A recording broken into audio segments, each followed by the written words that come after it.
దీపావళి అమావాస్య తరువాత వచ్చే కార్తీక శుద్ధ చతుర్థిని నాగుల చవితి పండుగ అంటారు. కొందరు శ్రావణ శుద్ధ చతుర్థి నాడు కూడా ఈ పండుగ జరుపుకుంటారు. నాగుల చవితి సందర్భంగా పుట్టకు పూజలు చేస్తారు. ప్రకృతి మానవ మనుగడకు జీవనాధారమైనది కనుక దానిని దైవస్వరూపంగా భావించి పూర్వీకులు చెట్టును, పుట్టను, రాయిని, రప్పను, కొండను, కోనను, నదిని, పర్వతాన్ని ఇలా సమస్త ప్రాణికోటిని దైవస్వరూపంగా చూసుకుంటూ పూజిస్తూ వస్తున్నారు.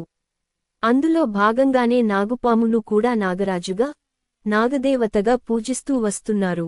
ఈ పాములు భూమి అంతర్భాగమందు నివసిస్తూ భూసారాన్ని కాపాడే ప్రాణులుగా సమస్త జీవకోటికి నీటిని ప్రసాదించే దేవతలుగా తలచేవారు.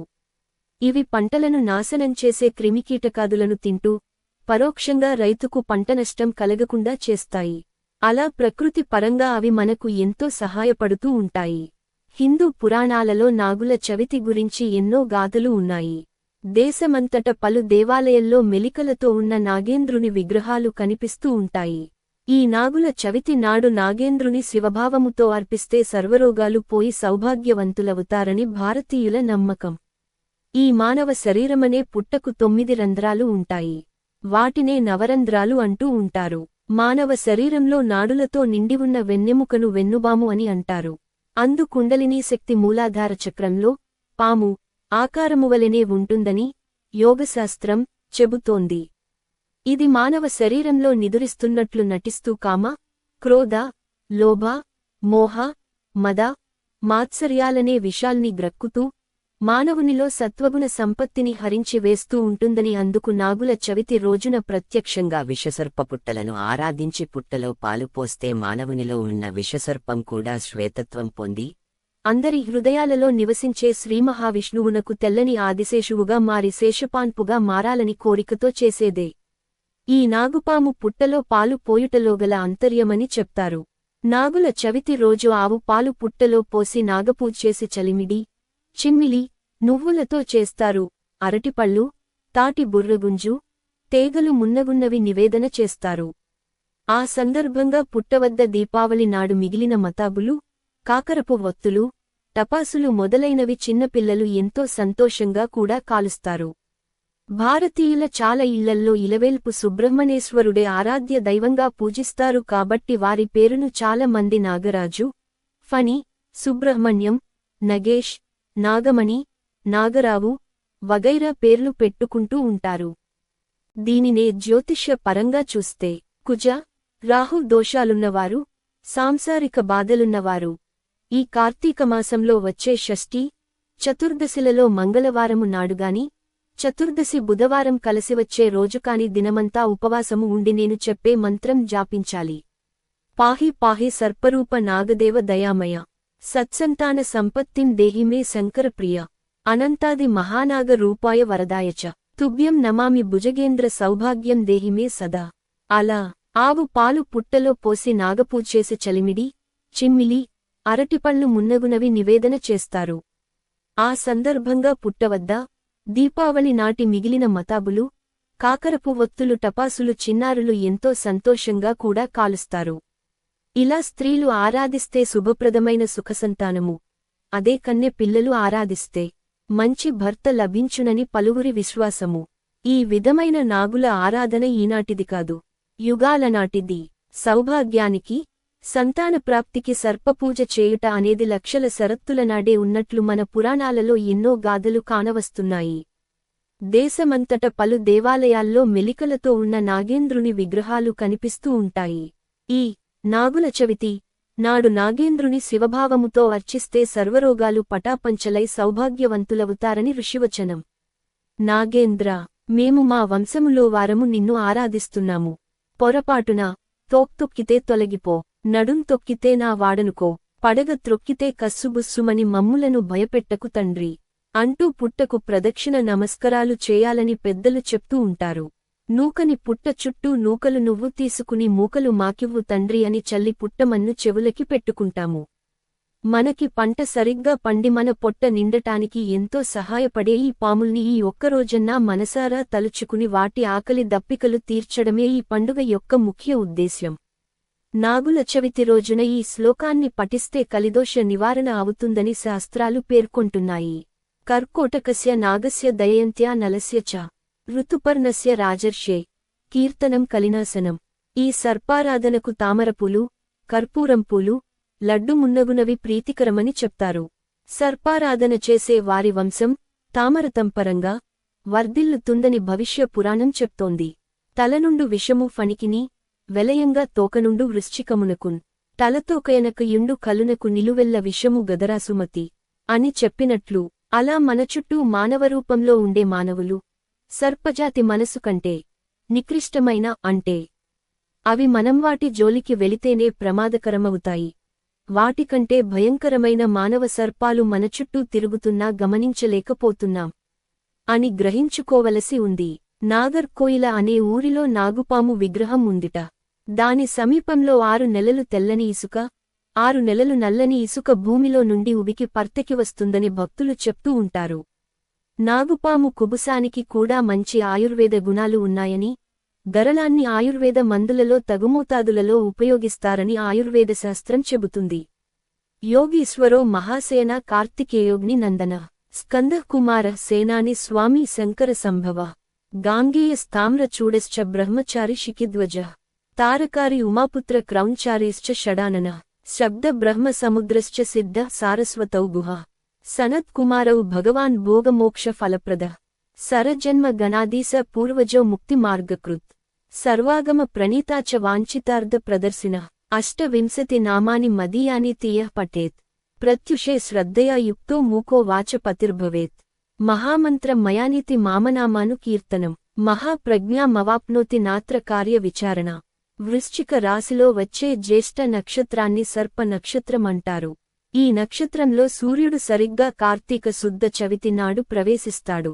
ఇలా ప్రవేశించిన రోజుని నాగుల చవితి అంటారు. పాములు అనేవి మనకి పరోక్షంగా చాలా మేలు చేస్తాయి. భూమి అంతర్భాగాలలో ఉంటూ భూమిని నాశనం చేసే క్రిముల్ని, పురుగుల్ని తినేసి మన భూసారాన్ని కాపాడుతూ నీటి వనరుల కింద ఉపయోగపడతాయి. అటువంటి పాముల్ని ఈ రోజున కొలిచి మనకి తిండికి, ఆరోగ్యానికి, సంతానానికి ఏ రకమైనటువంటి ఇబ్బందులు కలగకుండా కాపాడమని ఈ రోజున ప్రత్యేక పూజలు చేస్తాము. వ్రతం ఆచరించే పద్ధతి, పూజ చేయు విధానము. దైవారాధన ఒక నమ్మకము. ఏనాడూ నమ్మకము మూఢనమ్మకము కాకూడదు. మూఢనమ్మకాలు జీవితంలో అనర్థాలకు దారితీయును. నమ్మకము మనశ్శాంతిని, మనోబలాన్ని ఇస్తుంది. నాగుల చవితి రోజున ఉదయాన్నే లేచి తలంటు పోసుకుని ఇంట్లో దేవుని వద్ద దీపారాధన చేయాలి. ఎరుపు రంగు దుస్తులు ధరించాలి. తరువాత పూజామందిరము, ఇంటిని శుభ్రం చేసుకోవాలి. గడపకు పసుపు, కుంకుమ, గుమ్మానికి తోరణాలు, పూజామందిరాన్ని ముగ్గులతో అలంకరించుకోవాలి. పూజామందిరంలో కలశమును ఏర్పాటు చేసి దానిపై ఎరుపు వస్త్రాన్ని పరుచుకోవాలి. నాగేంద్రస్వామి, పాముపడగ ప్రతిమనుగాని లేదా ఫోటోనుగాని పూజకు ఉపయోగించాలి. పూజకు మందారపూల, ఎర్రటి పువ్వులు, కనకాంబరములు, నైవేద్యమునకు చిన్న చిన్న ఉండ్రాళ్ళు, వడపప్పు, అరటిపండ్లు, చలిమిడిలను సిద్ధం చేసుకోవాలి. ఉదయం 9 గంటలలోపు పూజను పూర్తి చేయాలి.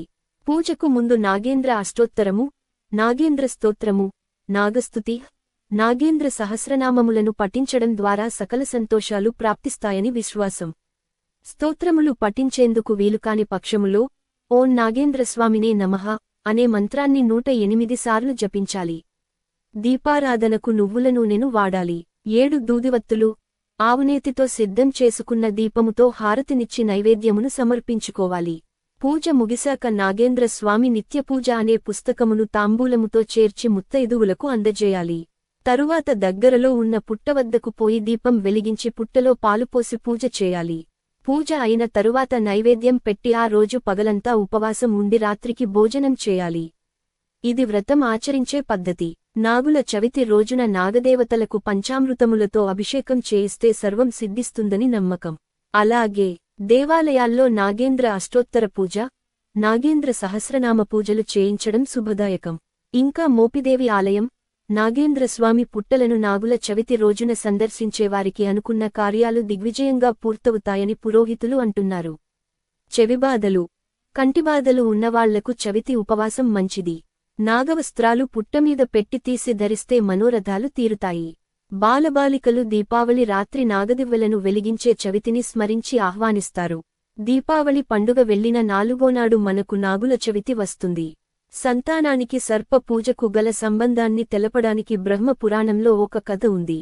శూరసేనుడు చంద్రవంశపు రాజు. శూరసేనుడు అతని భార్య సంతానం కోసం చాలా రోజులు తపస్సు చేశారు. చివరికి వారికి ఒక సర్పం పుట్టింది. ఆ సర్పాన్నే వీరు పెంచుతూ వచ్చారు. కొన్నాళ్లకు ఆ సర్పం మనుషుల భాషలో మాట్లాడింది. ఆ పాము తనకు ఉపనయనం చేయమని కోరింది. రాజు అలాగే చేశాడు. కొన్నాళ్లకు ఆ పాము తనకు పెళ్లి చేయమని కోరింది. ఖడ్గాన్ని పంపి ఒక రాకుమార్తెతో పెళ్లిచేసి రప్పించారు. ఆమె అత్తింటికి వచ్చి తన మగడు ఒక పాము అని తెలుసుకుంది. ఆమె ఏమాత్రం భయపడక ఆ పాముతో కలసిమెలసి ఉంటూ ఉండేది. నన్ను చూసి నీవు ఎందుకు భయపడవు అని పాము ఆమెను అడిగింది. భర్త ఎట్టివాడైనా స్త్రీకి దైవసమానుడు. దైవాన్ని చూసి భయపడడం దేనికి అని సమాధానం చెప్పింది. అప్పుడు ఆ పాము శివుని శాపం వల్ల ఇలా అయ్యానని చెప్పి ఆమెతో కలిసి చవితి వ్రతం ఆచరించి గౌతమినదిలో స్నానం చేసి శివుని సన్నిధిలో శాప విమోచనం పొందాడు. చలిప్రవేశించు నాగుల చవితి నాడు మెరయు వేసవి రథసప్తమీ దివసమున అచ్చసీతు ప్రవేశించు పెరిగి మార్గశిర పౌష మాసాల మధ్య వేళ అని శివరాత్రి మాహాత్మ్యంలో శ్రీనాథుడు పేర్కొన్నాడు. చలికాలం ఆరంభమయ్యే కార్తీకమాసంలో చవితినాడు నాగపూజ చేయడం ఆంధ్రదేశంలో ప్రాచీనకాలం నుంచి వస్తున్న సంప్రదాయం. భవిష్యపురాణం నాగదష్టవ్రతం గురించి చెబుతోంది. నాగదష్టో సరో రాజన్ ప్రాప్యమృత్యుం ప్రజత్యత హదోగత్వా భవేత్సర్పో నిర్తిశో నాత్ర సంశయ. రాజా, పాముకాటు పొందిన నరుడు మరణించిన పిదప పాతాళ లోకానికి పోయి విషరహితుడై సర్పజన్మ పొందుతాడని సుమంతుడు చెప్పగా శతానీకుడు పాముకరచిన వాని కుటుంబీకులు అతని మోక్షప్రాప్తికి ఏమి చేయాలని ప్రశ్నిస్తే నాగపూజను వివరించినట్లు కథ. కొన్ని చోట్ల నాగపంచమి ప్రాచుర్యం పొందితే కొన్ని ప్రాంతాల ప్రజలు కార్తీక చతుర్థినాడు నాగపూజ చేయడం పరిపాటి. స్కందపురాణంలో దీనిని శాంతివ్రతం అన్నారు. హైందవ సంప్రదాయంలోనే గాక జైన బౌద్ధధర్మాల్లోనూ నాగారాధనకు ప్రాముఖ్యముంది. అమరావతి స్తూపంలో ఫణీంద్రుడు పడగవిప్పిన చిత్రాలు ఉన్నాయి. దుర్గాదేవి పరివారంలో ఒక సర్పం కూడా ఉంది. శివుడు నాగభూషణుడు, అతని వింటినారి వాసుకి. శ్రీమహావిష్ణువు మేను వాల్చింది నాగతల్పం పైనే. వినాయకునికి సర్పం ఆభరణం, యజ్ఞోపవీతం కూడా. కుమారస్వామి వాహనమైన మయూరం కాళ్లకు సర్పాలు చుట్టుకుని ఉంటాయి. ఆంధ్రదేశం దాదాపు 2500 సంవత్సరాల క్రితం నాగరాజుల ఏలుబడిలో ఉన్నట్లు, వారివల్లనే ఈ దేశానికి నాగభూమి అని పేరు ఏర్పడిందని బౌద్ధగాథలు వెల్లడిస్తున్నాయి. సర్పం జాతీయ చిహ్నంగా గల ప్రాచీన తెగ నాగులని కొందరు చరిత్రకారుల అభిప్రాయం. ఆంధ్రదేశంలో నాగపూజ పరంపరాగతంగా వస్తోంది. శాతవాహనుల నాటి బౌద్ధాచార్యుడు నాగార్జునుని పేరులో నాగశబ్దం ఉంది. నాగవరం, నాగపట్నం, నాగులపాడు మొదలైన గ్రామనామాలు, నాగయ్య, నాగమ్మ వంటి వ్యక్తినామాలు, నాగులేరు, నాగరం, నాగుల చీర మొదలైన విశేషనామాలు తెలుగునాట ప్రసిద్ధం. అమరావతి స్తూపంలో నాగబు శాసనస్థమైన తొలి తెలుగు మాటగా వేటూరి ప్రభాకర శాస్త్రి గుర్తించారు. మహావిష్ణువు చాతుర్మాస్యానంతరం నిద్రలేచే ఉత్తానేకాదశికి ఈ నాగుల చవితి దగ్గరగా ఉన్నందున కార్తీక శుద్ధ చవితి నాడే నాగపూజ ఆంధ్రుల ఆచారం. ఆనాడు జ్యోతిర్మండలంలో అనంత శయనాకృతి కనిపిస్తుందని చెబుతారు. నాగుల చవితికి మిగతా పండుగల్లాగా ఇళ్లకు సున్నాలు అవి పూయకూడదు. ఇళ్లల్లో కాని పొలాల్లో కాని కన్నాలు ఉంటే పూడ్చాకూడదు. ఇల్లు తుడిచాక ముగ్గు పిండితో ముగ్గు పెట్టకూడదు. శుద్ధముక్కలు లేకపోతే చాక్ పీసులతో ముగ్గు పెట్టాలి. అన్ని గుమ్మాలకి తలుపులకి ఆస్తిక అని వ్రాయాలి. ఆస్తికుడు ఎవరంటే అర్జునుని కొడుకు అభిమన్యుడు. అభిమన్యుడు యుద్ధంలో మరణించినప్పుడు అతని భార్య ఉత్తర గర్భవతి. అభిమన్యుని కుమారుడు పరీక్షిత్తు. పరీక్షిత్తు కుమారుడు జనమేజయుడు. అనాలోచితంగా చేసిన పాప ఫలితంగా, శాపఫలితంగా పరీక్షిత్తు పాముకాటు వలన మరణిస్తాడు. తండ్రి మరణానికి ప్రతీకారంగా జనమేజయుడు పాముజాతిని మట్టుపెట్టాలని సర్పయాగాన్ని నిర్వహిస్తాడు. యాగం మధ్యలో సర్పజాతిని రక్షించటానికి ఆస్తికుడు వచ్చి తన మాటల చాతుర్యంతో జనమేజయుణ్ణి ఒప్పించి సర్పయాగాన్ని ఆపి జగత్కళ్యాణ కారకుడు అవుతాడు. అందుకే నాగుల చవితి రోజు ప్రతి వాకిలి దగ్గర ఆస్తిక అని వ్రాసే సర్పజాతిని కాపాడినవాడిని తలచుకోవడం జరుగుతుంది. నాగుల చవితికి మిగతా పండుగల్లాగా ఇళ్లకు సున్నాలు అవి పూయకూడదు. ఇళ్లల్లో కాని పొలాల్లో కాని కన్నాలు ఉంటే పూడ్చాకూడదు. ఇల్లు తుడిచాక ముగ్గు పిండితో ముగ్గు పెట్టకూడదు. శుద్ధముక్కలు లేకపోతే చాక్ పీసులతో ముగ్గు పెట్టాలి. అన్ని గుమ్మాలకి తలుపులకి ఆస్తిక అని వ్రాయాలి. ఆస్తికుడు ఎవరంటే అర్జునుని కొడుకు అభిమన్యుడు. అభిమన్యుడు యుద్ధంలో మరణించినప్పుడు అతని భార్య ఉత్తర గర్భవతి. అభిమన్యుని కుమారుడు పరీక్షిత్తు. పరీక్షిత్తు కుమారుడు జనమేజయుడు. అనాలోచితంగా చేసిన పాప ఫలితంగా శాపఫలితంగా పరీక్షిత్తు పాముకాటు వలన మరణిస్తాడు. తండ్రి మరణానికి ప్రతీకారంగా జనమేజయుడు పాముజాతిని మట్టుపెట్టాలని సర్పయాగాన్ని నిర్వహిస్తాడు. యాగం మధ్యలో సర్పజాతిని రక్షించటానికి ఆస్తికుడు వచ్చి తన మాటల చాతుర్యంతో జనమేజయుణ్ణి ఒప్పించి సర్పయాగాన్ని ఆపి జగత్కళ్యాణ కారకుడు అవుతాడు. అందుకే నాగుల చవితి రోజు ప్రతి వాకిలి దగ్గర ఆస్తిక అని వ్రాసే సర్పజాతిని కాపాడినవాడిని తలచుకోవడం జరుగుతుంది. ప్రతి జీవి ఇంకొక జీవికి ఏదో విధంగా ఉపయోగపడుతూ ఉంటుంది.